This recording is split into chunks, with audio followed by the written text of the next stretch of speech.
se apruebe y ratifique este tratado. Consideramos que nos conviene, que es benéfico para que haya más inversión extranjera, que se estimule la participación de las empresas para la creación de empleos bien pagados en el país. Por eso considero que se va a aprobar, porque los legisladores, en este caso los senadores, han actuado siempre de manera muy responsable. Le vamos a dar la palabra a Julio Scherer Ibarra, que es el consejero jurídico de la Presidencia, para que él explique sobre el procedimiento. Luego les va a informar Marcelo Ebrard, secretario de Relaciones Exteriores, luego la doctora Graciela Márquez, secretaria de Economía, y luego Jesús Seade, que ha sido clave en este proceso de negociación del tratado. Nos ha ayudado mucho a que tanto en Estados Unidos como en Canadá se acepten condiciones que ayudan a tener una relación de cooperación para el desarrollo, cooperación para el desarrollo y para un comercio justo, sin barreras, sin aranceles, que permita a México crecer con este acuerdo comercial, con este tratado. Entonces, Julio va a informarle sobre el procedimiento.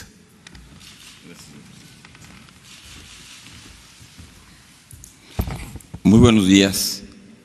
Como les comentó el señor presidente, vamos a presentar hoy en el Senado el tratado y vamos a explicar cuál es el procedimiento que vamos a llevar a cabo. El tratado entre México y Estados Unidos y Canadá fue firmado por las tres partes el 30 de noviembre de 2018 en la cumbre del G20 en Buenos Aires, Argentina. El TEMEC, como se le denomina, se encuentra pendiente de aprobación en el Congreso de los Estados Unidos de Norteamérica. En el Senado de la República no se ha recibido el TEMEC para efectos de su aprobación. En términos de lo dispuesto en el segundo párrafo de la fracción primera del artículo 76 de la Constitución Política de los Estados Unidos Mexicanos, la aprobación de los congresos en los países suscriptores puede ser paralelo o en momentos distintos. Es importante destacar que la Constitución Política le reconoce la facultad exclusiva a la Cámara de Senadores del Congreso de la Unión para terminar, denunciar, suspender, modificar, enmendar, retirar reservas y formular declaraciones interpretativas sobre tratados internacionales, por lo que en el momento en el que se reciba en la Cámara se actualiza la atribución constitucional en los términos antes señalados. Asimismo, la Constitución Política de los Estados Unidos Mexicanos no establece mayoría calificada para la aprobación de los tratados internacionales, motivo por lo cual, como ya se explicó aquí, opera mayoría simple. Al tratarse de una facultad exclusiva del Senado de la República, en términos del artículo 76, fracción primera, segundo párrafo de la Constitución Política, la aprobación del TEMEC puede realizarse tanto en las sesiones ordinarias como en un periodo extraordinario, al que será seguramente convocado próximamente, en la Cámara que sea convocado por el Congreso y en la Comisión Permanente del Congreso de la Unión. Por disposición del artículo 237 del Senado de la República, los tratados internacionales deberán turnarse para su estudio y dictamen a las comisiones de Relaciones Exteriores que correspondan. Adicionalmente, podrá turnarse a otras comisiones cuyas materias corresponden con objeto de los mismos, a fin de que coadyuven en el dictamen del mismo. En consecuencia, el turno que corresponderá al TEMEC deberá hacerse a las comisiones de Relaciones Exteriores, de América del Norte y a la Comisión de Economía del Senado de la República. Es todo, señor presidente. Muchas gracias.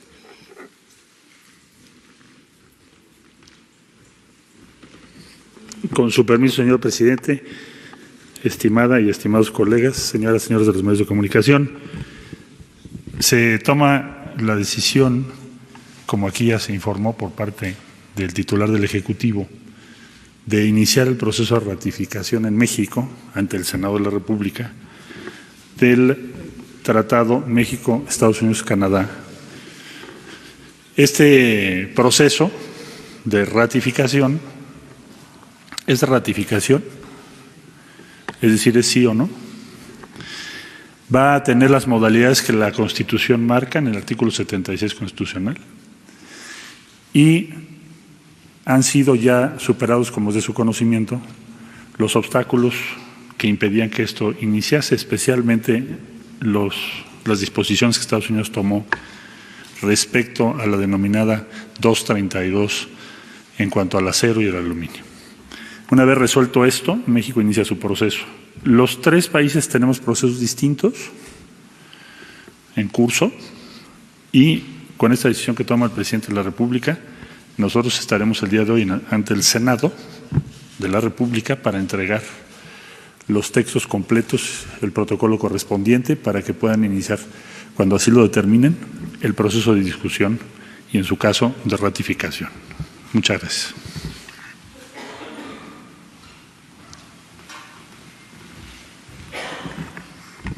Presidente, colegas, muy buenos días a todos y todas.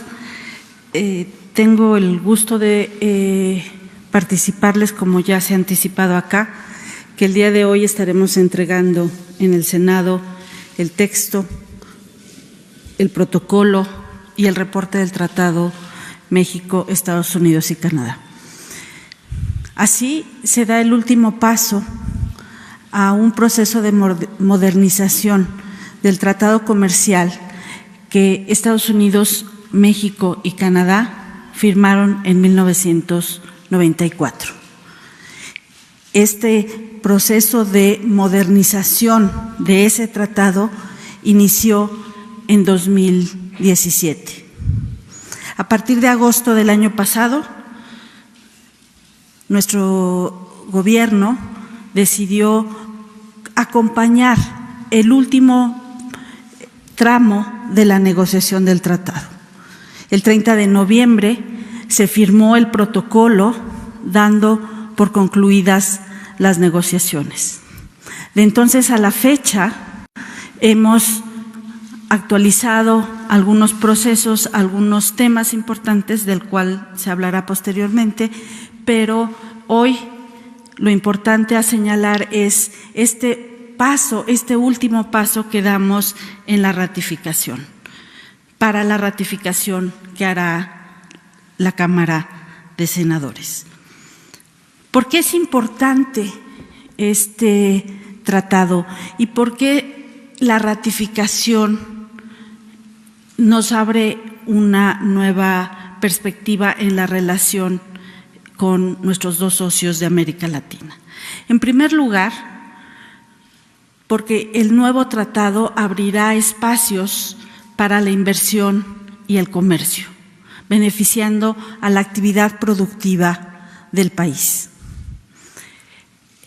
Los flujos comerciales en América del Norte, los flujos comerciales que se desarrollan entre México, Estados Unidos y Canadá, equivalen a 1.2 billones de dólares. Esta es una de las áreas de intercambio comercial más importantes de nuestro planeta.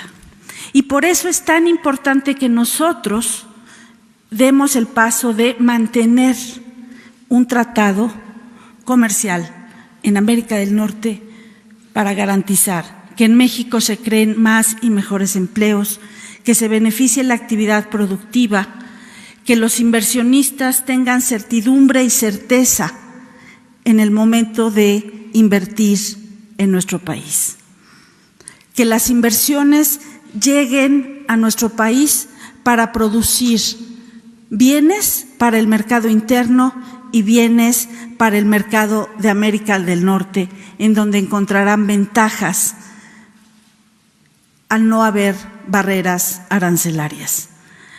Así pues, tenemos que ratificar el acuerdo de Estados Unidos, Canadá y México. Tiene una importancia muy grande en este momento. Nosotros presentaremos hoy el texto al Senado de la República. Habrá las deliberaciones correspondientes, pero seguramente los senadores tomarán en cuenta todos estos datos en términos del impacto productivo, del impacto en inversiones, del impacto comercial del Tratado México, Estados Unidos y Canadá. La modernización de este tratado, necesaria porque cambió el mundo en más de un cuarto de siglo de vigencia del acuerdo anterior, también contribuye, y en eso México también debe estar muy orgulloso de contribuir a construir una región en América del Norte de alta competitividad. Nosotros en México tenemos una plataforma exportadora muy importante y nos beneficiamos también de los flujos de inversión. Junto con nuestros socios, seguramente construiremos bienestar para México y bienestar en las economías de nuestros socios comerciales. Muchas gracias. Es cuanto, señor presidente.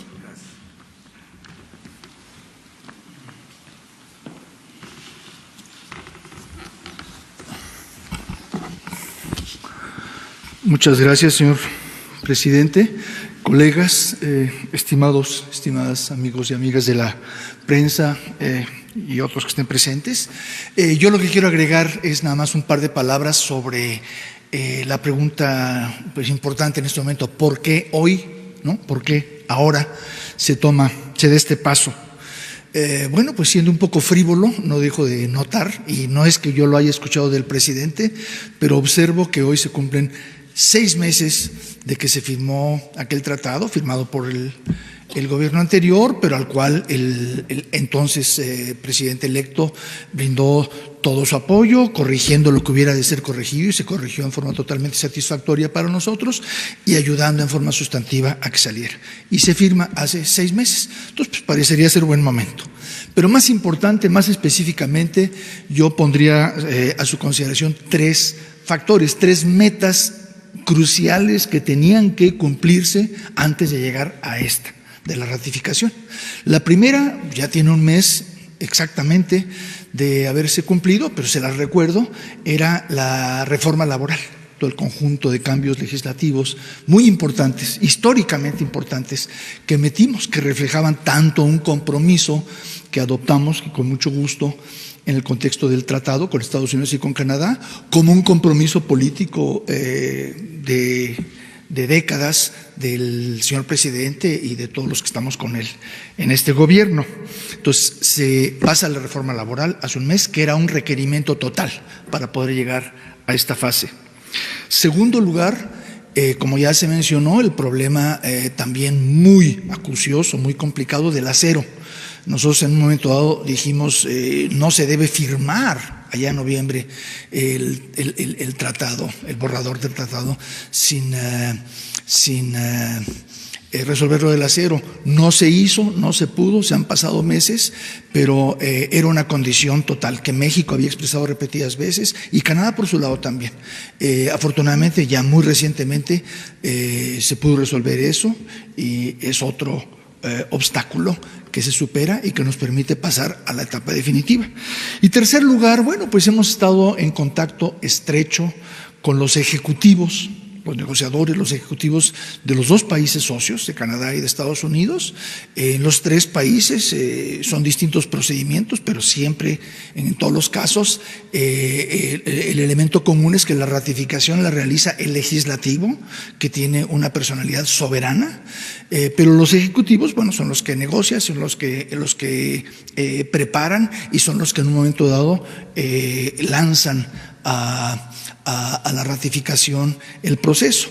Y en esta comunicación cercana que tenemos con Canadá y con Estados Unidos, observamos y hemos informado al señor presidente que detectamos importantes avances. Ciertamente en Canadá, que acaba de ayer también de iniciar el lado técnico de su proceso, como en Estados Unidos, que es más complejo todo el proceso, pero están avanzando las cosas en una forma muy atractiva. En Estados Unidos el legislativo entra en receso a fin de julio y el objetivo de ellos, y que todos esperamos que así sea, es que la ratificación se complete entre junio y julio. En Canadá el receso entra en julio, entonces la ratificación probablemente sea en el mes de junio, y en México estamos en receso legislativo, pero tenemos perfectamente, como señaló el canciller, la capacidad de solicitar a los señores senadores consideración bajo régimen de excepción en este periodo, y tenemos el sentir total de que es oportuno. Entonces, queremos buscar la ratificación en México en las próximas semanas y en los tres países en este lado de acá del verano, antes de agosto, antes de julio en el caso de Canadá. Entonces todo marcha bien. Muchas gracias.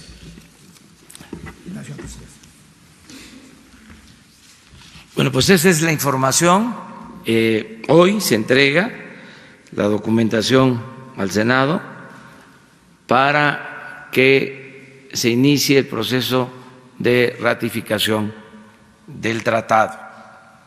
Estamos seguros que vamos a contar con el apoyo de los senadores y que pronto se va a tener esta aprobación que va a ayudar mucho a mantener la confianza en México, en su pueblo, en su gobierno. Ese es el propósito de este anuncio. Hoy por la tarde, quienes están aquí van a asistir al Senado de la República para entregar el documento principal y los documentos accesorios. Pues eso es básicamente lo que queríamos tratarles hoy, y abrimos la sesión de preguntas y respuestas. Si les parece, tenemos pendientes de ayer a José Ley Gutiérrez y a Carlos Pozos, que quedamos pendientes. Pero si hay algo que tenga que ver primero con el tema del tratado, podemos desahogarlo y luego entramos a los asuntos general, ¿les parece? Bueno, vamos 4. Bueno, 5. Ahí está. 1, 2, 3, 4, 5. Sara, adelante. ¿Sí? ¿Tú? Sobre... Es atrás. Sí. Es sobre el tratado. Sí, buenos días. Felipe Fierro, tiempo.com. Solamente para el secretario de Relaciones, ¿qué es lo que se contempla o qué se va a hacer para resolver el serio problema del tráfico de mercancías? Porque constantemente se bloquean porque no tienen, en Estados Unidos afirman, la capacidad para estarlo revisando. Y esto causó pérdidas por miles de millones de dólares en este último año.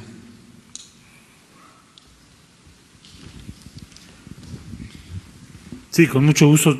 Se refiere el compañero a los retrasos que hemos observado en los puertos de entrada a Estados Unidos a lo largo de toda la frontera con diferentes intensidades. Brevemente diría que se llevó a cabo en primer lugar, mandamos una nota diplomática a Washington. Yo estuve en Washington recientemente, hace unos días, y fue uno de los temas de conversación más importantes.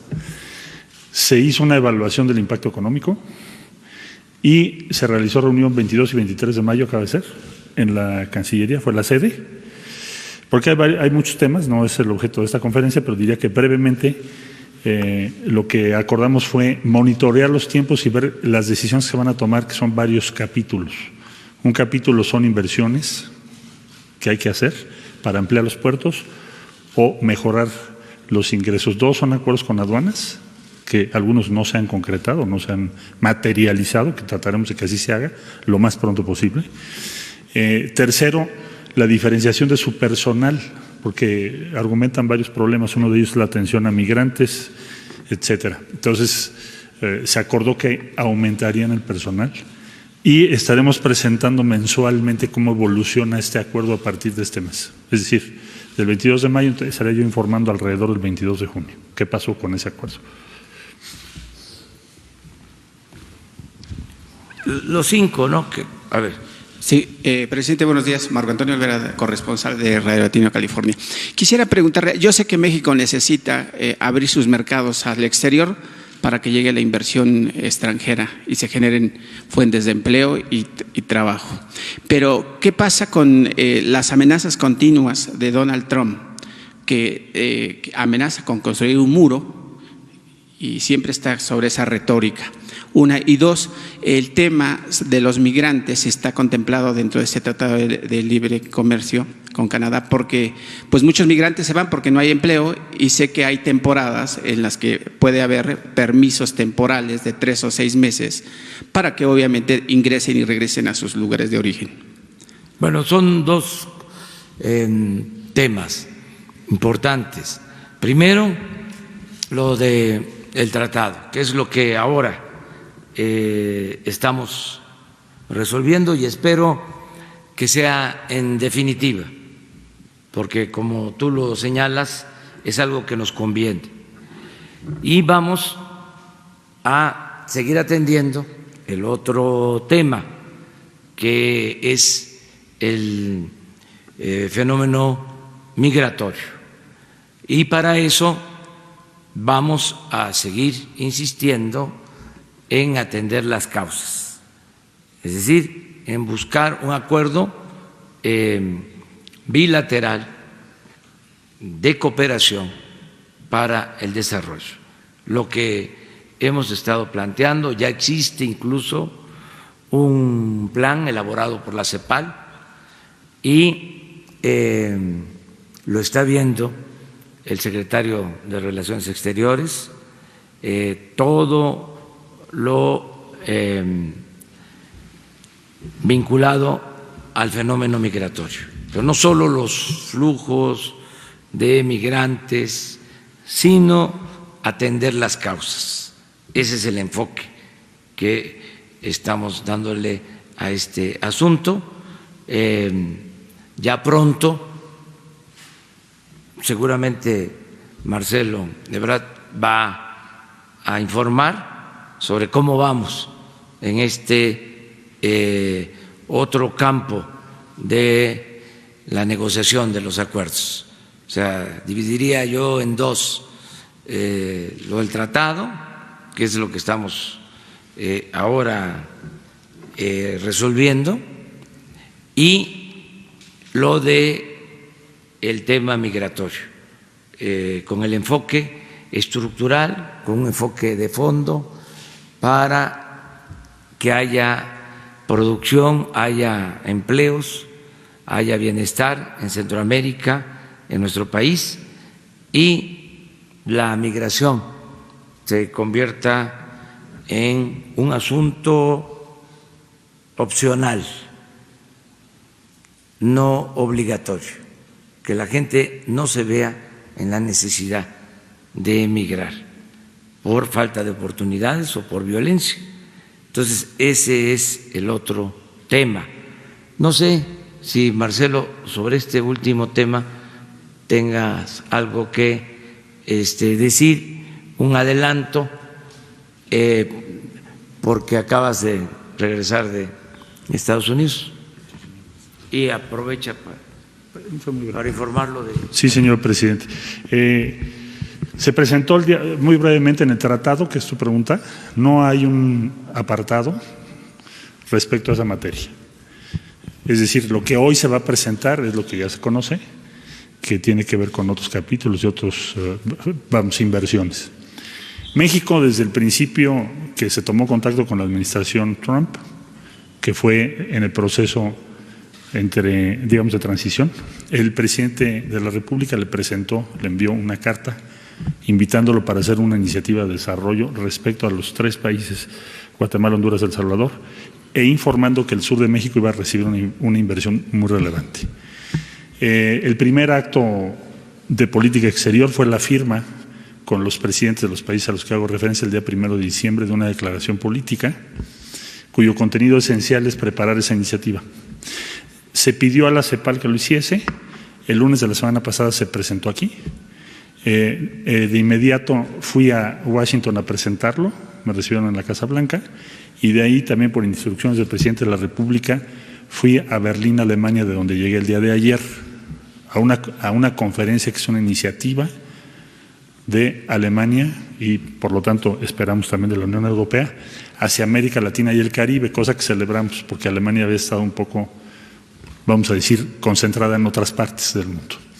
Entonces, como resultado de ello, y ahí concluyo, el canciller, el ministro de Relaciones Exteriores de Alemania dio a conocer el respaldo de la República Federal Alemana a esta iniciativa que ha planteado el presidente López Obrador. Eso va a significar muchas cosas y si se me permite, como el día de hoy es otro el objetivo de esta conferencia, en la fecha que nos indique el señor presidente de la próxima semana, informamos en detalle los avances, los montos y por qué somos optimistas sobre ello. 2, 3.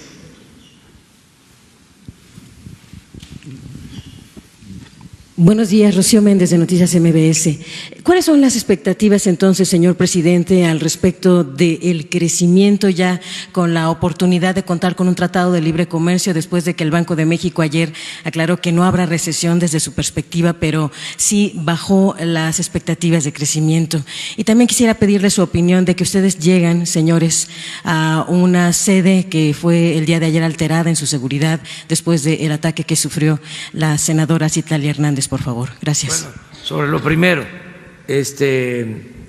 está muy bien la economía en México, son buenos los pronósticos, aún con lo expresado ayer por los miembros del Banco de México. Somos respetuosos de la autonomía del Banco de México. Nuestros datos nos indican que vamos bien. Ayer, por ejemplo, ¿no?, reducen estas expectativas de crecimiento en el Banco de México y el día de ayer, por dar otro dato, se aprecia el peso. Entonces, vamos bien en general. Y con la aprobación del tratado vamos a ir mejor en lo económico. No estamos en pleitos con el Banco de México, somos muy respetuosos de la autonomía del Banco de México y nosotros consideramos que son muy buenos los datos. Tan es así que la plática ayer con la maestra Lagarde del Fondo Monetario Internacional no trató sobre ese tema de reducción, disminución, de crecimiento ni de crisis económica. Fue sobre otros asuntos que ella tenía interés en conocer, sobre todo el combate a la corrupción,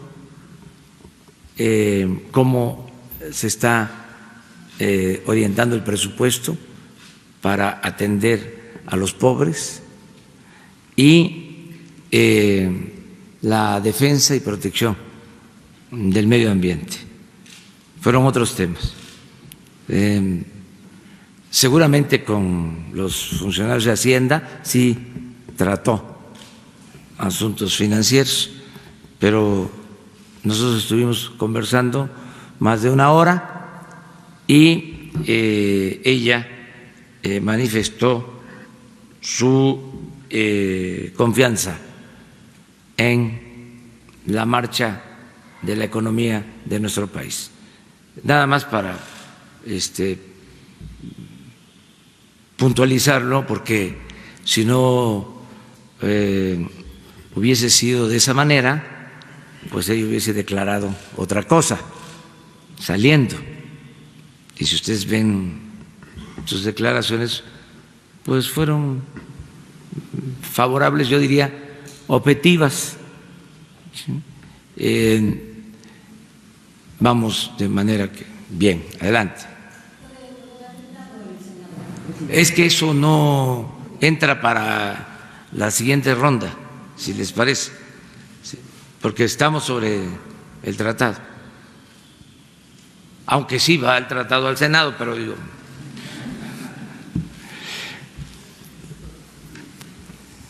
Presidente, buenos días. Preguntarle sobre los riesgos, si sus funcionarios también conocen algo del tema de los riesgos que hay de que no se ratifique el TEMEC. En Estados Unidos parece que la discusión es difícil, sobre todo una de las legisladoras está poniendo muchas trabas para la ratificación del Senado. Mucho de del crecimiento que se espera para México depende también, los analistas han dicho, de la ratificación del TEMEC.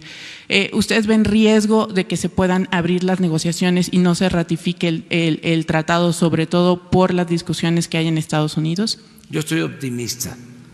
Yo estoy seguro que se va a aprobar, aún con las diferencias que puedan haber en Estados Unidos.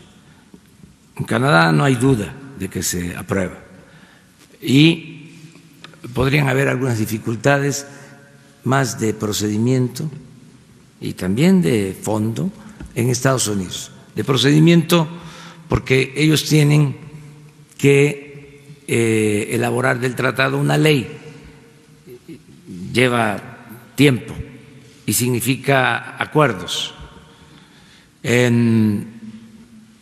Y pues hay también diferencias por circunstancias especiales que no tengo yo por qué mencionar, no me corresponde. Son dos partidos.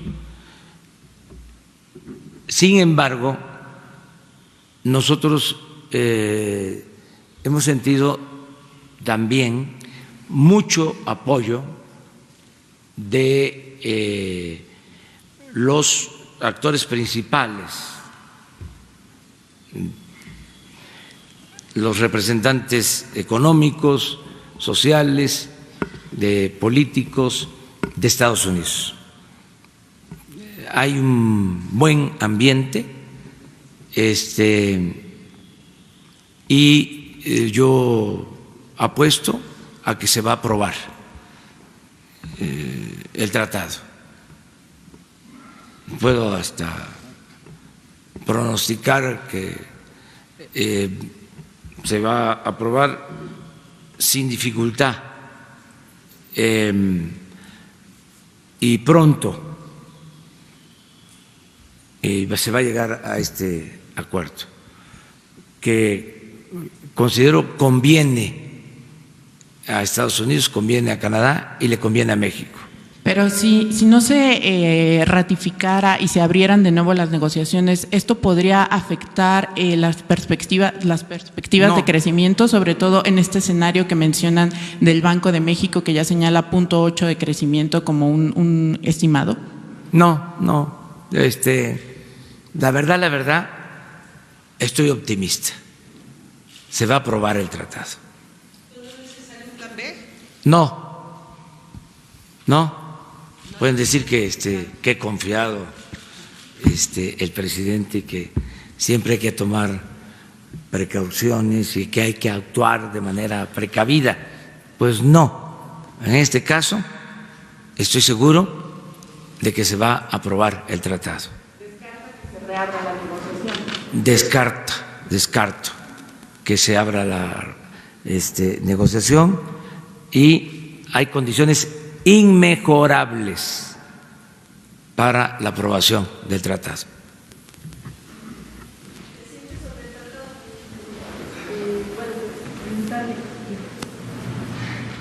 Dalila Escobar, corresponsal de Tiempo TV. Justo usted hablaba del tema de los aranceles y en el aluminio que se eliminaron y bueno, también en el acero.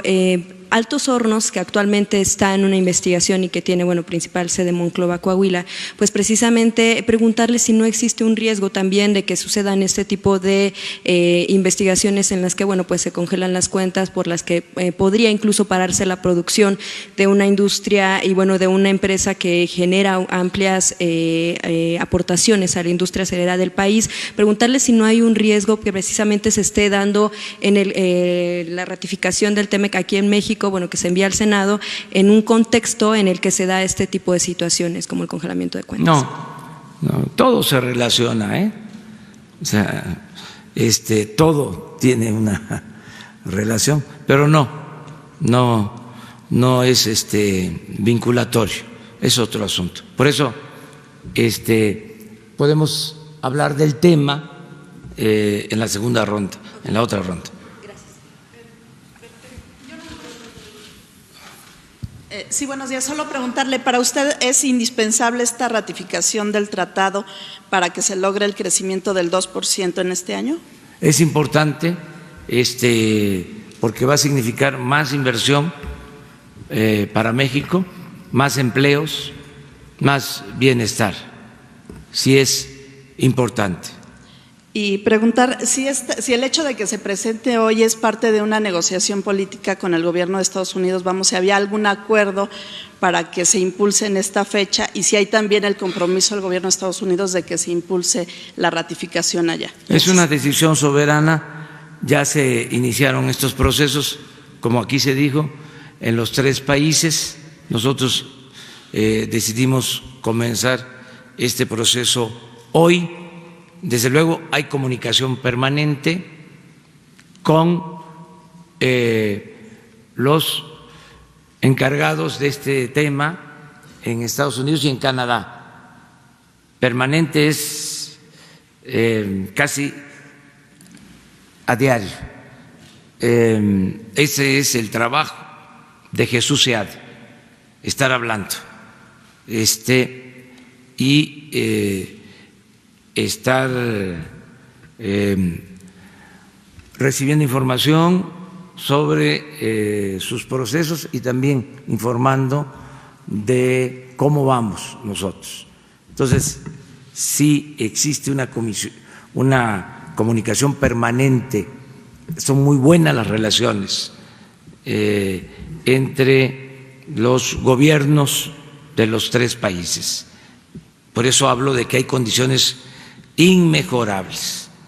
Porque en el caso de los 3 países, no solo aprueban el tratado,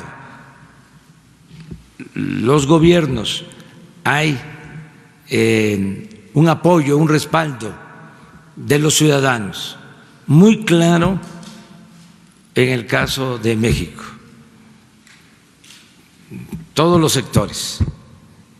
Yo tengo pues comunicación con todos los sectores, recojo los sentimientos de la gente y sé que hay un acuerdo general, hay una voluntad colectiva que se manifiesta a favor de la aprobación del tratado. Dirigentes sindicales que ayudaron para la aprobación de la reforma laboral, que era una de las partes, una de las condiciones para llegar a la aprobación, a la ratificación del tratado. Ayudaron mucho los dirigentes sindicales, ayudaron mucho también los empresarios, el sector empresarial, tanto en la reforma laboral como en las gestiones para que se quitara el arancel al acero y al aluminio por la importancia que tiene el tratado. Entonces, yo estoy seguro de que se va a aprobar, se va a ratificar en el Senado. Ya en el Senado, para tener los antecedentes, se llevó a cabo la reforma laboral. Los senadores también intervinieron para solicitar la quita de aranceles. Entonces, estamos en sintonía y hay consenso. Pero no fue parte de esa negociación de los aranceles, por ejemplo. Sí, era una condición. Sí, no podíamos nosotros, no podíamos dar un paso hacia adelante, este paso definitivo, si no hubiese habido esta decisión de quitar los aranceles, que ayuda mucho a la industria y significa inversión y significa empleos en una circunstancia mundial que ustedes ya conocen, de predominio en el discurso y en los hechos de la palabra, del término, del mecanismo arancelario. Entonces, hay una situación, repito, muy favorable en México. Una más. Buenos días, Jacqueline López del CEO. Quisiera preguntarle si esta situación de la guerra comercial entre Estados Unidos y China no vino a beneficiar a esta ratificación tanto del tratado aquí en México como en Estados Unidos. Muchas gracias. Eso se lo dejamos a los analistas económicos, financieros. Yo creo que siempre es bueno el que se llegue a acuerdos, y lo hemos dicho en otras ocasiones, libre comercio sí, guerra comercial no. Es bueno el que se llegue a acuerdos, que no haya ni siquiera escaramuzas en lo relacionado con el comercio internacional. Presidente. Bueno, presidente, soy Saúl Soltero del Nopal Times y nos preocupa enormemente el tema de los tomateros mexicanos. Se habla que están recibiendo este primer castigo dentro de su gobierno con este arancel que se les está aplicando, en donde se han afectado gravemente tomateros de Jalisco, de Sinaloa, de este 17.5%. ¿En dónde quedan las negociaciones o cómo ha sido este procedimiento para abordar o darle seguimiento a esta afectación, a este tema en particular? Se está trabajando en eso, hay comunicación. Me gustaría que Jesús Seade les explique, vamos muy bien también en esa materia. Es un proceso que se está atendiendo.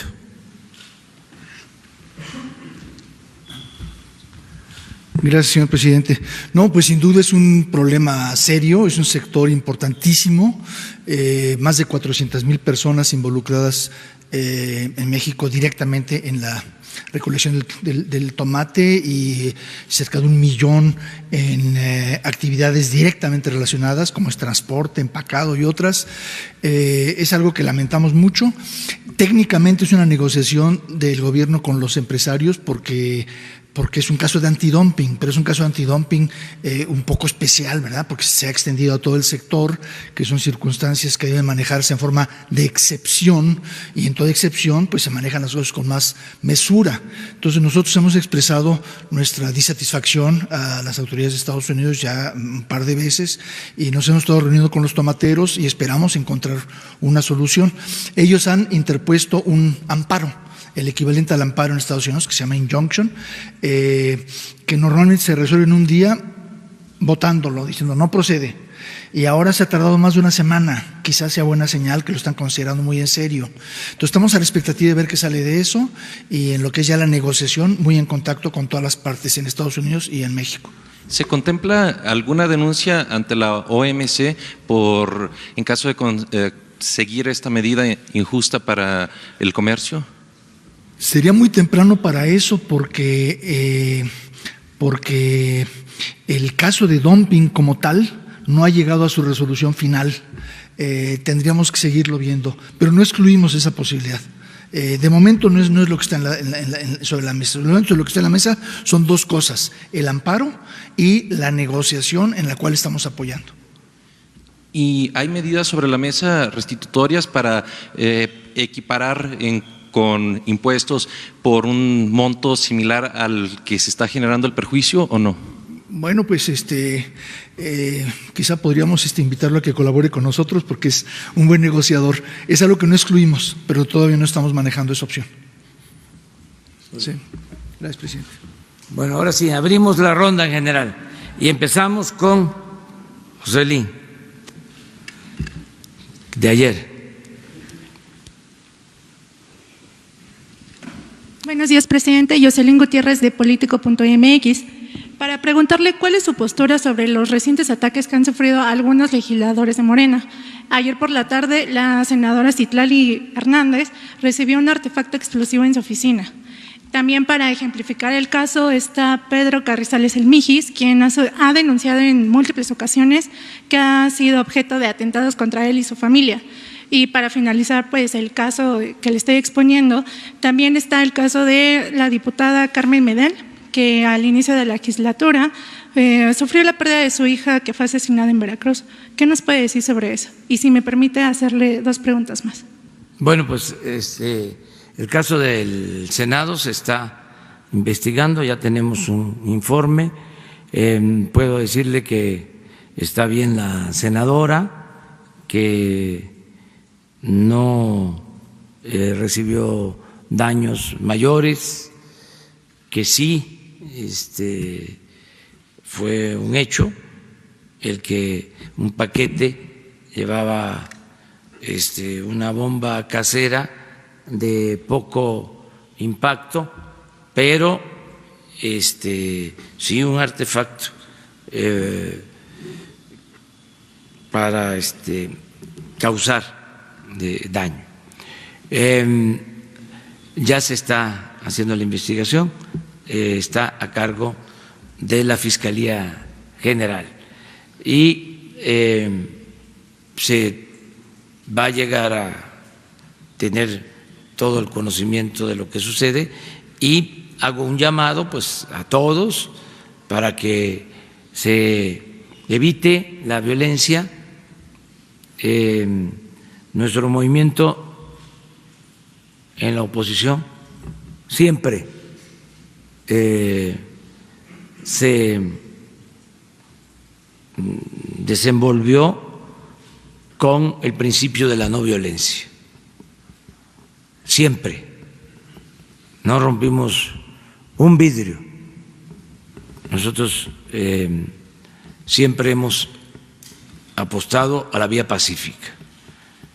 Entonces hay que seguir insistiendo en eso. Nada de violencia. De los otros casos, ¿qué nos puede comentar? Lo mismo, ya se está haciendo investigación en el caso de la joven que perdió la vida en Veracruz.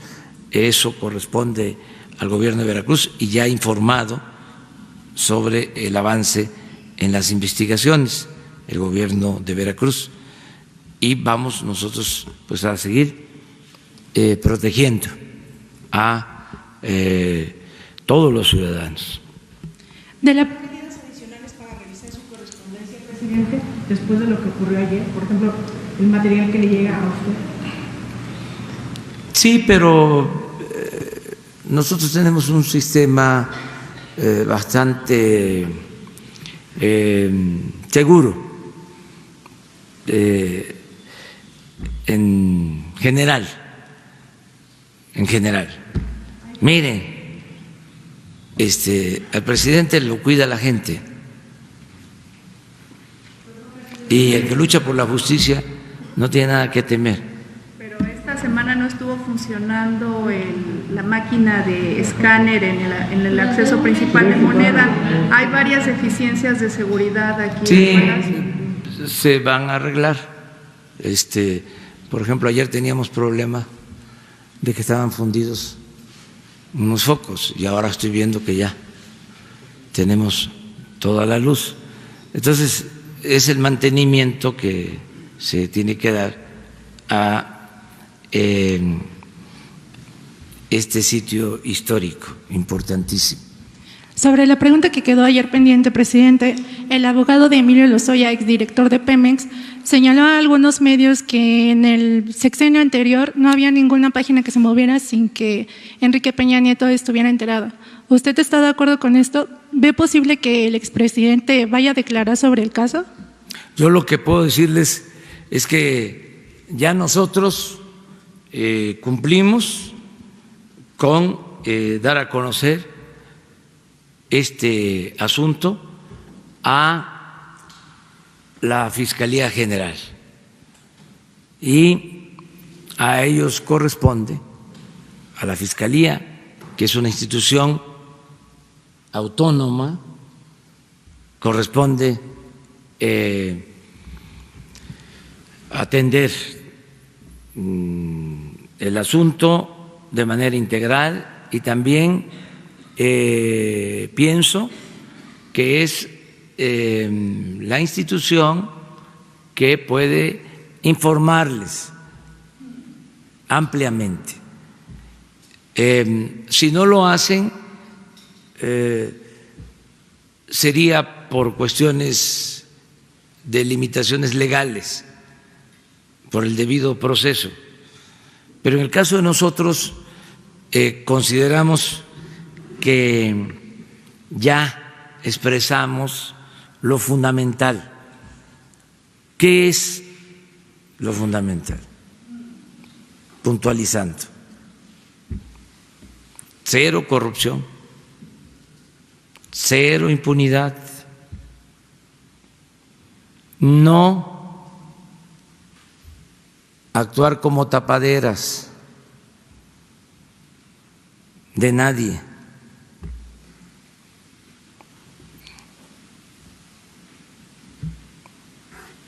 nada al margen de la ley, nadie por encima de la ley. 5, auténtico Estado de Derecho. Pero en ese caso, presidente, entonces, por ejemplo… 6, cero influyentismo.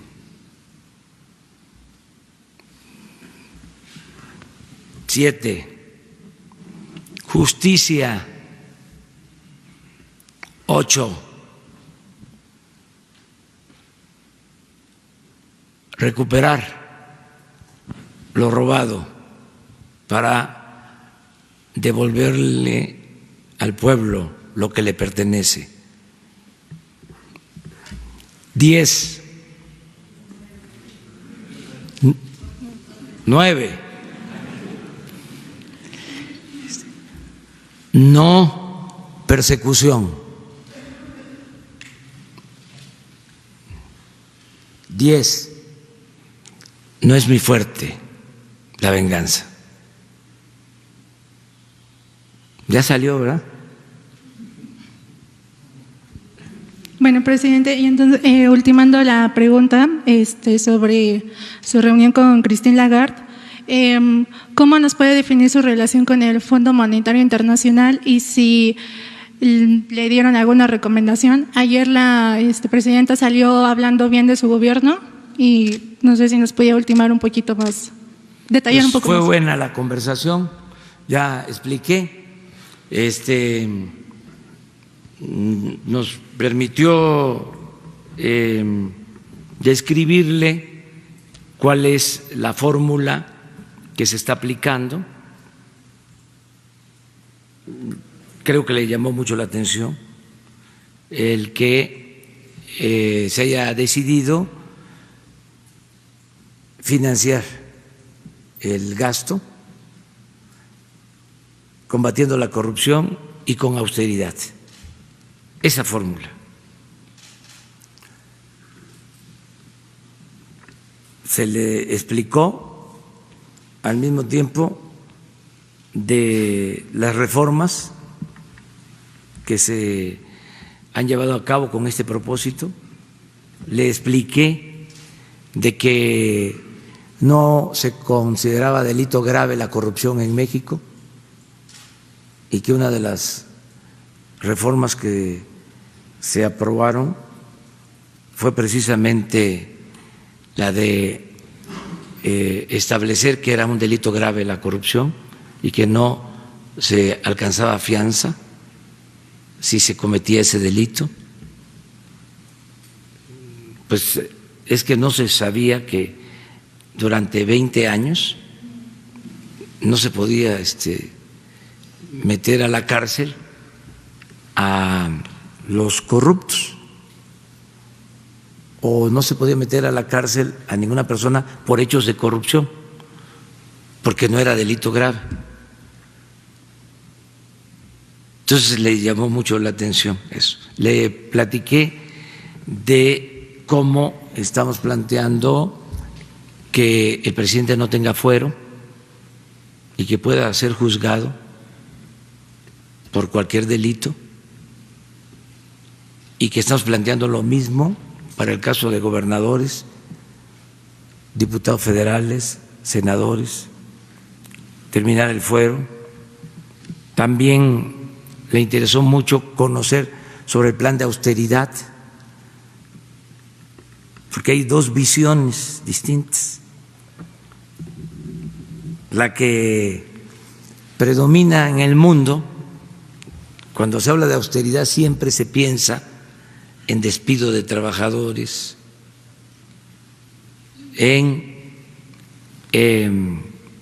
afectar a los de abajo o recortar programas sociales, afectar la salud, afectar la educación, privatizando. Esa es la austeridad neoliberal. Una vez platicando con Corbyn, el dirigente del Partido Laborista, le dije que el plan nuestro de llegar al gobierno se iba a apoyar en estos dos ejes, combate a la corrupción y austeridad. Y me dijo, ¿por qué austeridad? Con la idea de que la austeridad era afectar a los pobres, porque esa es la concepción que predominó durante mucho tiempo. Parte de las recomendaciones, inclusive del Fondo Monetario Internacional, iban en ese sentido. Entonces, acá la austeridad es otra cosa. Tiene como inspiración el pensamiento de Juárez, de que el servidor público tiene que aprender a vivir en la justa medianía. Acá, para nosotros, la austeridad no es un asunto administrativo, sino de principios. Nosotros sostenemos que nadie puede aspirar a lo superfluo mientras existan muchos, en el caso de México millones, que carecen hasta de lo más indispensable. Nosotros sostenemos que no puede haber gobierno rico con pueblo pobre. Y le expliqué de cuánto ganaban los altos funcionarios públicos, de los aviones, de las residencias, de cuántos cuidaban al presidente, de los carros de lujo, de los viajes al extranjero, etcétera, etcétera, etcétera. Entonces, sí, le pareció atractivo y hablamos de otros temas y quedamos en que se va a trabajar un acuerdo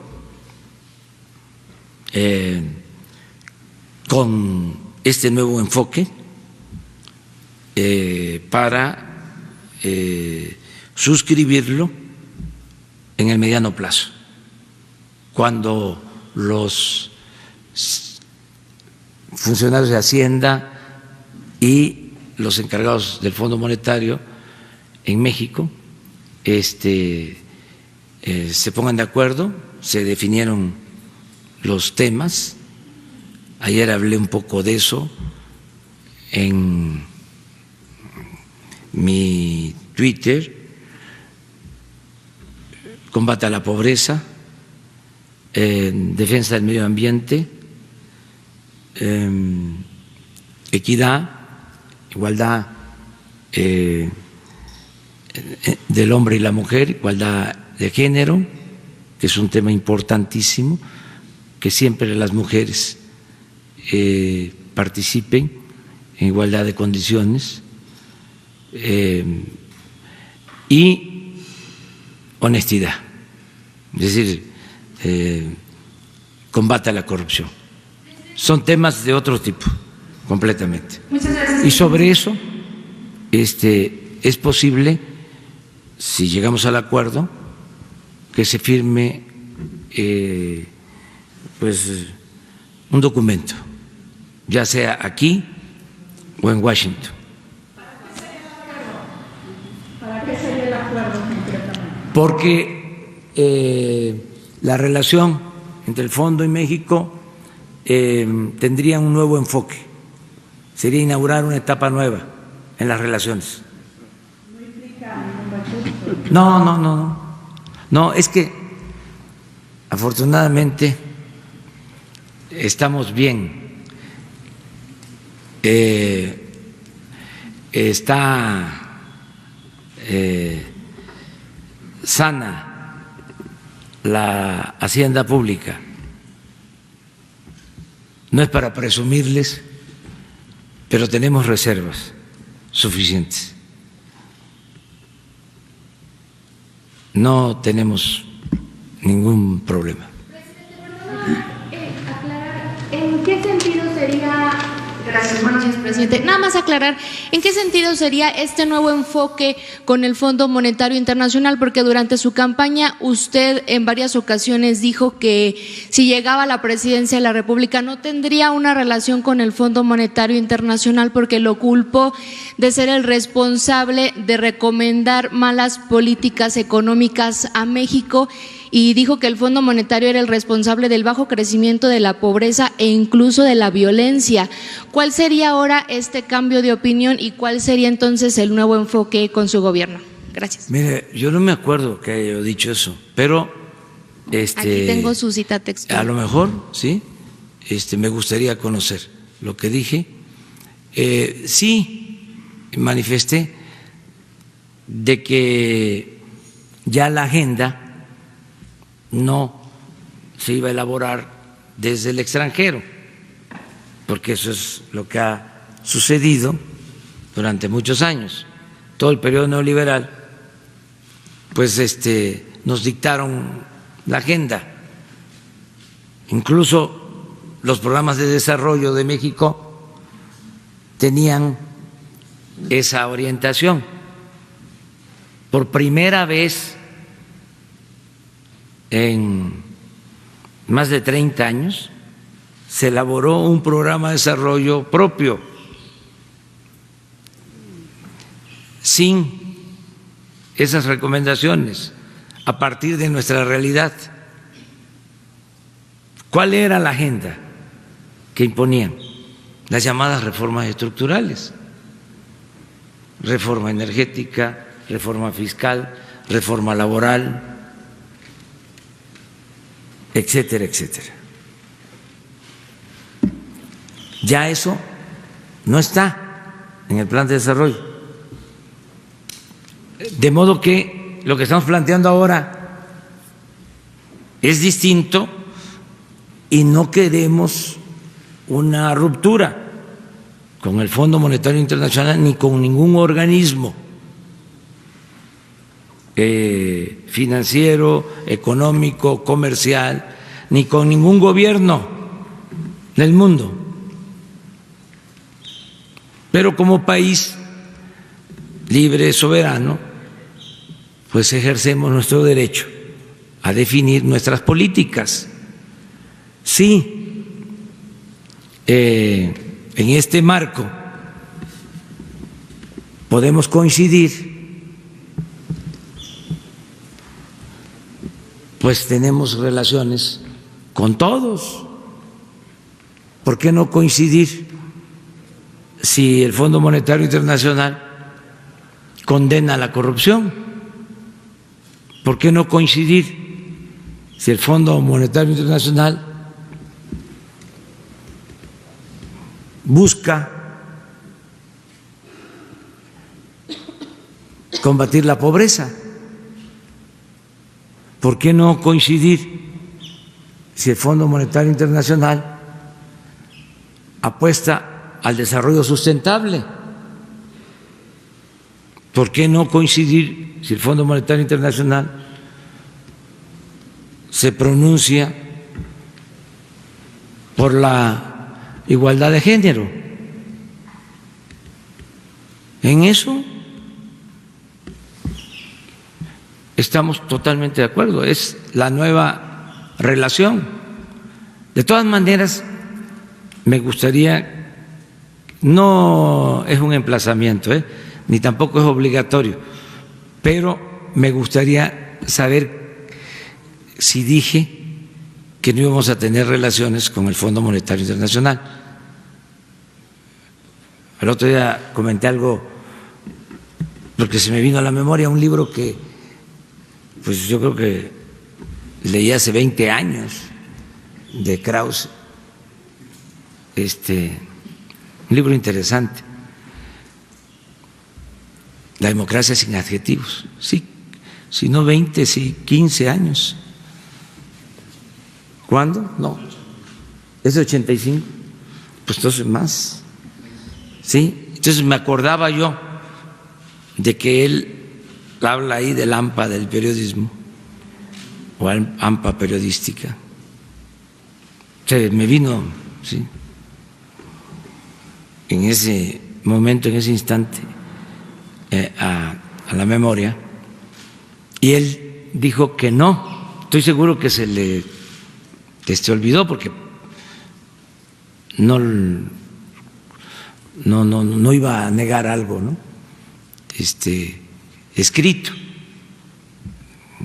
Cuando uno escribe, yo llevo escribiendo pues algunos años, como 30 años escribiendo libros, y ahí está, son testimonios. Imagínense si yo no fuese congruente, ya me hubiesen sacado. Mire lo que dijo este libro antes, ¿no? Pero yo siento que se le olvidó, porque ha escrito también mucho, y se le pasó eso. Pero en efecto sí trata el tema. Y además está como para retomarlo, está de actualidad. Nada más porque va a generar más polémica, pero la página que dedica al tema es buenísima, porque habla de cómo don Daniel Cosío Villegas decía, y es cierto, que en vez de usarse la libertad de expresión, se negociaba con la libertad de expresión. Y se hablaba de que el periodismo, se dice en ese libro, que el periodismo debía convertirse en una escuela política, en pedagogía. O sea, está muy bien. ¿Qué pasa? Que pasaron los años, son otras las circunstancias. Así es esto, ¿no? Pero ningún problema con Krause, ni con nadie. O sea, estamos aquí comentando sobre estos temas. Por lo que planteas del Fondo Monetario, sí, o sea, no estoy diciendo que no lo haya dicho, me estoy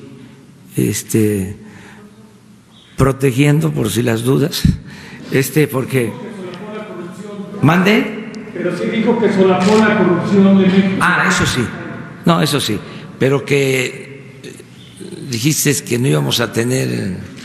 Que no iban a adoptar las mismas políticas. Ah, no, eso sí lo dije, no, eso sí, ni lo busques, seguro que lo dije. Y además no la estamos adoptando, es otra cosa.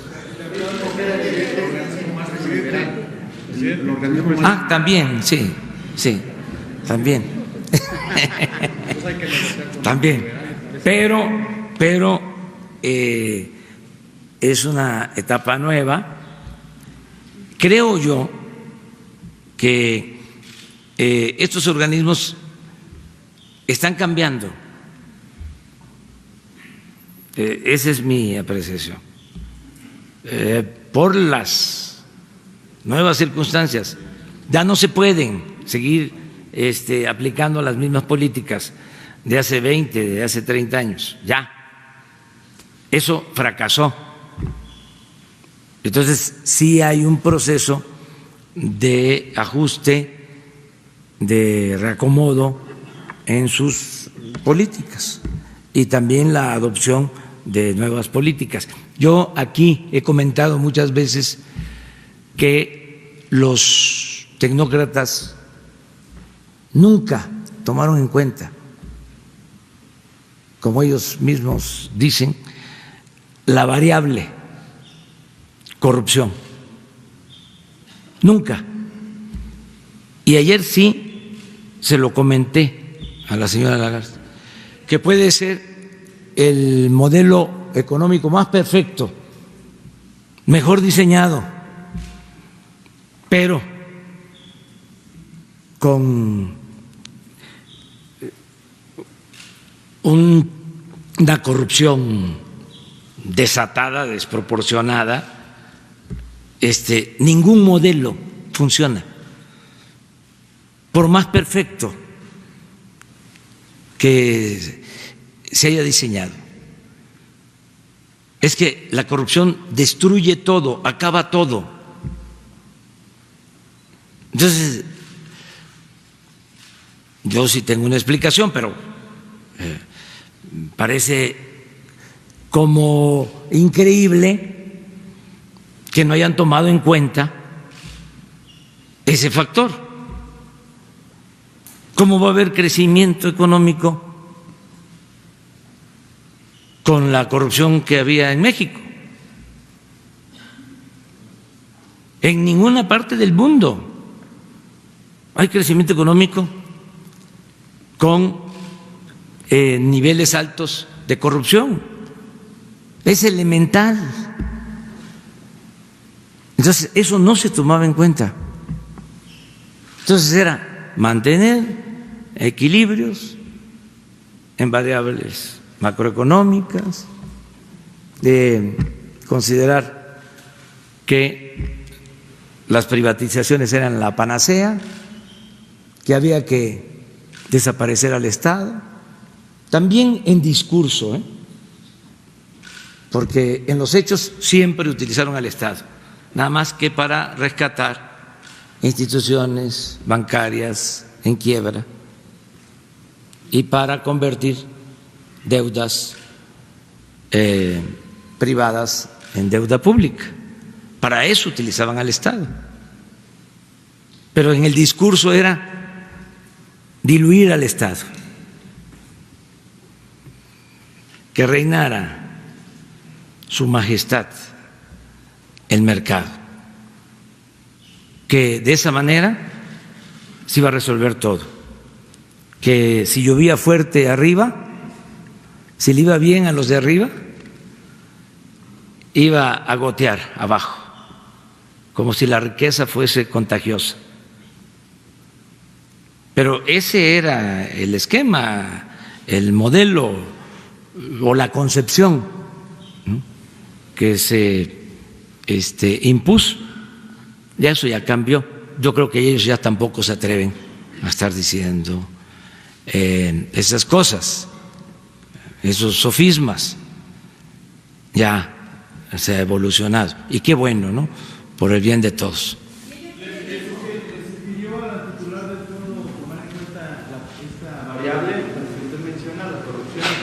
No, pero sí platicamos sobre el tema. Fue una plática muy agradable. La señora es muy respetuosa, preparada, una dama. Hola, muy buenos días, presidente. Mi pregunta es la siguiente. Desde el día de ayer se viene comentando el hecho de defender los derechos de las mujeres. Hay un tema muy delicado actualmente y creo que no se ha tocado lo suficiente. Desde hace unos días se llevó a cabo un juicio, se está llevando a cabo un juicio en la Corte de Brooklyn, donde es relacionado a esta agrupación, NXIVM, donde vemos cómo hay implicados o hay investigaciones referente a 6 mexicanos, donde lo que impacta es el hecho de que vemos cómo el sector político, las cúpulas grandes de la política, hay personajes involucrados en esto. No es la primera vez. Un ejemplo claro, Kamel Nasif, el gobernador precioso, son ejemplos de cómo este tipo de actos ilícitos se llevan a cabo. Pues sí, la prostitución de mujeres, la trata de mujeres se lleva a cabo. Entonces es imposible poder tener un Estado donde realmente se cuenten con derechos humanos a las mujeres si realmente se llevan estas prácticas. Mi pregunta es la siguiente: si ya se está investigando en Estados Unidos, ¿no cabe la posibilidad de que se investigue aquí? Y usted como presidente haré un llamado, si bien estos delitos se hacen de oficio pero no se han iniciado aquí en México, ¿cabe la posibilidad de que usted haga un llamado a estas mujeres aquí en México de que si en realidad se están llevando también estas prácticas, acudan a denunciar? Y así, aunque sea hasta sus últimas consecuencias, tenemos al hijo de Carlos Salinas de Gortari, también tenemos a la hija del dueño de Reforma, y así sucesivamente han ido saliendo más personajes ligados de forma muy directa a estas cúpulas de medios de comunicación y de la política, y no es la primera vez. Es todo, señor presidente. Pues te voy a aplicar con todo cariño aquello que dice que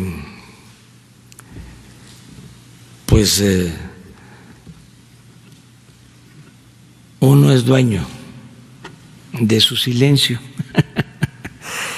No voy a contestarte, no voy a contestar tu pregunta, porque es un asunto que están viendo las autoridades correspondientes y no quiero meterme con familiares de políticos o de personajes de la vida pública. No creo que sea conveniente. Siento que no debe el presidente de México, por su investidura, meterse en esos temas. Debemos ser todos respetuosos. Lo dije hace unos días. Vamos al debate, ¿sí? Pero cuidemos eso. Te ofrezco a ti una disculpa por no responderte.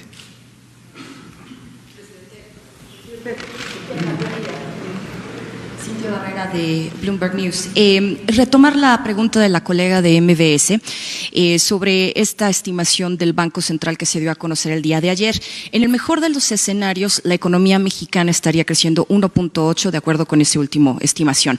Si nos puede compartir, por favor, a qué ritmo estima usted que va a crecer la economía mexicana en los 3 trimestres que quedan para llegar al 2% que usted nos ha comentado en múltiples ocasiones que México crecerá. Y tengo otras 2 cosas y una para el canciller Ebrard después. En el reporte del Banco de México, si se lee bien, ya se habla de crecimiento futuro en la economía, que la cifra corresponde al primer trimestre y que se avisora mayor crecimiento en los 3 trimestres que faltan. Entonces vamos a esperarnos. Está abierta la apuesta de que vamos a crecer al 2, como lo estimamos. Correcto, pero hoy día las cifras no respaldan esa estimación. El mismo banco dice que su informe es en el trimestre y el mismo banco dice de que al futuro se va a crecer. Pero alcanzará ese crecimiento para llegar al 2%. Vamos a ver, yo sostengo que sí, pero también respeto a los que opinan que no se va a alcanzar esa meta. En este reporte que usted menciona, se habla de que hay una debilidad en cuanto a la producción industrial. ¿Qué va a hacer el gobierno de México para subir esa producción, para fortalecer ese rubro que es el que está dañando? Nosotros tenemos otro dato. ¿Qué sería? Tenemos que está creciendo la inversión nacional y la inversión extranjera. En este trimestre al que se hace mención, creció la inversión extranjera. ¿Puedes dar un dato sobre eso, sobre el crecimiento de inversión? Y en el caso de la producción industrial, ahí, ¿qué es lo que se va a hacer en particular para fortalecer ese rubro? Gracias. La Secretaría de Economía recauda las cifras, registra toda la inversión extranjera que llega al país.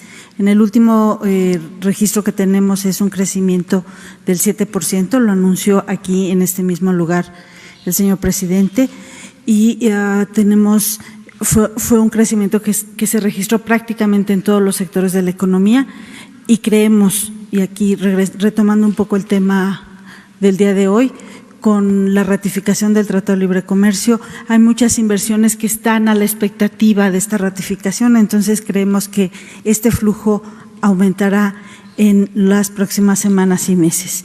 En cuanto a qué podemos hacer en términos de la actividad industrial, el Gobierno de México está, ustedes saben, haciendo una inversión muy fuerte en obras de infraestructura, está reactivando sectores de la economía que no habían recibido atención. Esto de suyo genera unos efectos positivos en las cadenas de proveeduría, en las cadenas de abasto.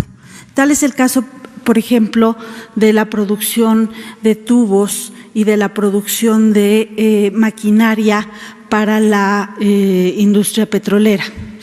La exploración y la producción, la reactivación de la producción petrolera en pozos que habían estado abandonados o habían salido de la producción, ha generado una demanda muy importante de insumos que ha reactivado el sector manufacturero. Algunas ramas del sector manufacturero ya están sintiendo este efecto. Lo mismo podemos decir en cadenas de proveeduría en otras ramas industriales, particularmente en el Bajío, y los efectos positivos que ha tenido la zona libre de la frontera norte, donde inversión nacional y extranjera se ha beneficiado de los estímulos fiscales y ha aumentado la producción en algunas ramas, entre otras electrónica. En este sentido, ¿cuál sería la estimación que ustedes manejan para la inversión directa, la inversión extranjera directa al cierre de 2019, dado que ya están mencionando que hay ciertos indicios de una recuperación? Las estimaciones tienen que ver los efectos de no solamente el Tratado de Libre Comercio, sino del desempeño de la economía internacional. Nosotros creemos que va a continuar creciendo la llegada de capitales extranjeros, e insisto, no solamente por la ratificación, sino también por las licitaciones que realizará el gobierno mexicano en Tren Maya, en el Transísmico y en otras obras de infraestructura. Comprometerse a un dato de inversión extranjera es mucho más complicado que un dato de crecimiento de la economía, toda vez que depende de factores que nosotros controlamos y de muchos otros que no están bajo nuestro control. Okay, gracias. Muy amable, gracias. Presidente, una pregunta adicional de mi parte y después, si me permite, una para el canciller Ebrard. En el caso de Pemex, la semana pasada ya se anunció con mucho más detalle este programa de ciertas exenciones fiscales, en el caso de impuestos concretamente, para aligerar su carga, ¿no? La carga fiscal que tiene hoy día. Independientemente de ese anuncio que hizo Pemex, ¿usted está considerando, junto con su equipo, medidas adicionales para fortalecer la salud financiera de Pemex? ¿Y cuáles serían? Hasta ahora no. ¿Eso sería sí, hasta dónde van? ¿De aquí al 2021? Ya prácticamente se firmaron todos los contratos para trabajar en 21 campos petroleros este año, ya se está perforando, ya se estabilizó la caída en la producción petrolera, ya va a empezar a aumentar la extracción de crudo, nos ampliaron este crédito revolvente de $8,000 millones para Pemex, no se ha usado, es un buen aliento, una reserva de $8,000 millones disponible por si las moscas, por si se necesitara. Además, ya se decidió quitarle carga fiscal a Pemex. Entonces, consideramos que Pemex va muy bien y con eso sería suficiente. Sí. Perfecto. ¿Me permite una pregunta para el canciller? Sí, por favor. Sí. Canciller, buen día. Sobre su visita la semana, hace unos días a Berlín, ¿tuvo usted conversaciones directamente con representantes del sector automotriz, caso concreto de Volkswagen? Y si nos pudiera comentar qué es lo que se platicó, qué acuerdos se están buscando, cómo se puede fortalecer la industria en el escenario económico por el que transita México hoy día. Gracias. Sí, desde luego, la conferencia a la que hice alusión estuvo la Volkswagen, que representa la sección Latinoamérica de la Confederación Patronal en el caso alemán. Estuvo Siemens, BMW, Audi, Mercedes-Benz, prácticamente toda la industria automotriz y aeronáutica que ya tiene algún tipo de relación. Como usted sabe, muy recientemente tuvimos la visita de Airbus. Ellos son socios muy importantes. Entonces, respecto a la industria automotriz, lo que les interesaba principalmente es cuáles son la aplicación, la hoja de ruta que México va a seguir para la implementación de las reglas de origen, cómo se van a medir, cómo se van a valorar. Y seguramente la noticia que el día de hoy ha dado a conocer el señor presidente de la República va a ser una señal muy poderosa para las inversiones que tienen planeadas. Su planeación de inversiones es por décadas. Y debo decir que la industria automotriz alemana es una de las industrias que ha asumido más riesgos de entrada en inversiones en el exterior. Ahí tiene usted el caso pues, de la misma experiencia mexicana. Volkswagen fue de las primeras empresas que llegaron a México en la etapa del desarrollo estabilizador. O sea, asumieron el riesgo de invertir en el país. Lo mismo en China. Volkswagen fue una de las primeras empresas automotrices que llegó a ese país. En resumen, ven con mucha simpatía las normas y que se llegue a un acuerdo comercial con Estados Unidos y el Canadá, y estarían a partir de ahora esperando lo que es la implementación de las nuevas reglas de origen. Próximamente, como usted sabe, se va a inaugurar en México la planta BMW, que es muy importante, es una de las plantas más grandes que tienen en el mundo, y lo que percibí en esta conferencia es un mensaje muy positivo. La pregunta que se hicieron las empresas durante la conferencia es cómo podemos aumentar la inversión alemana en México. Hoy México es el principal socio de Alemania en América Latina, por encima del Brasil. Somos el socio número 1. Y eso no solo va a continuar, sino que pienso, por lo que escuchamos en la conferencia en Berlín, se va a ampliar en los próximos años. La Secretaría de Economía ha estado coordinando estos esfuerzos.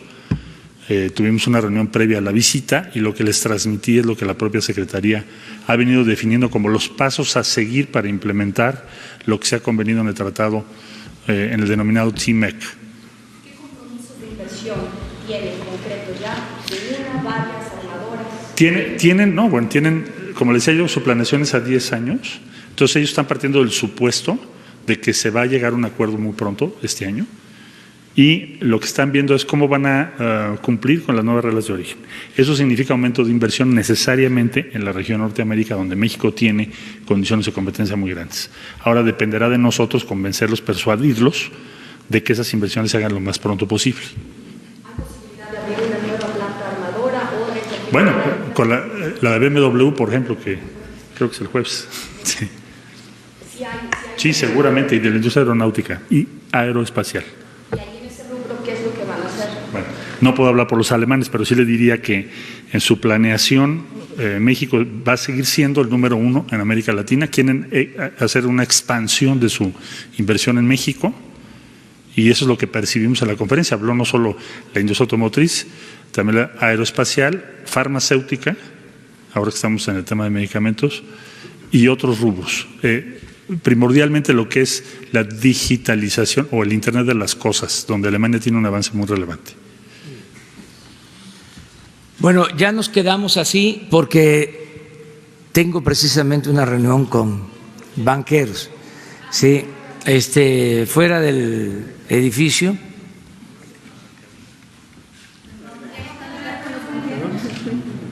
Sí, Merrill Lynch.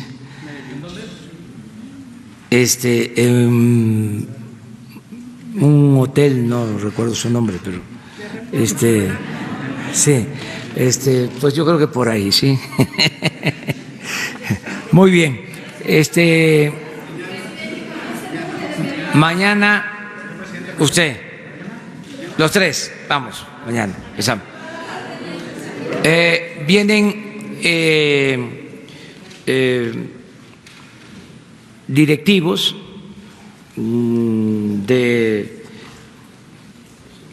otras partes del mundo y me invitan a esta reunión.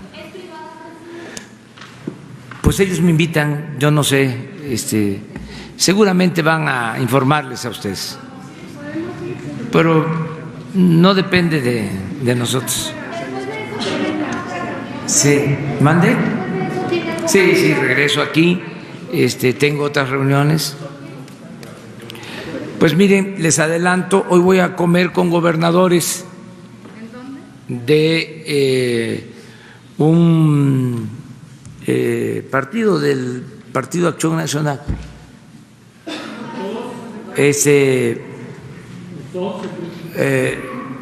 Posteriormente voy a comer con los gobernadores del PRI, que los estoy invitando.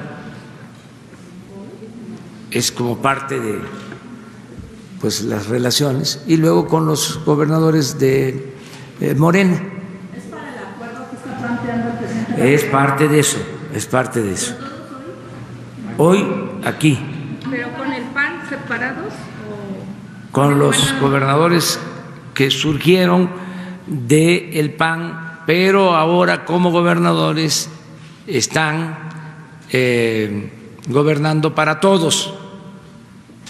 Sin embargo, pues es importante pues también que se conserven los agrupamientos a partir de pues las políticas de cada organización, ¿sí? Están invitados por partes, además son más o menos 10, del PRI creo que también como 10, un poco más, de Morena también como 6 o 8. Entonces nos dividimos porque luego son las reuniones con todos los gobernadores, pero para poder conversar, platicar, acordar en beneficio de los ciudadanos de todos los estados, porque no hay distinción, no hay gobernadores preferidos, porque entonces se afecta a los ciudadanos de otros estados. Y yo tengo que gobernar, y es mi obligación, gobernar para todos los mexicanos. Muchas gracias. No, esto no es. Nosotros ya tenemos resuelto la situación económica, financiera, vamos muy bien y de buenas. Presidente, ¿reportará su seguridad del Senado? No. Canciller, ¿a qué hora van al Senado?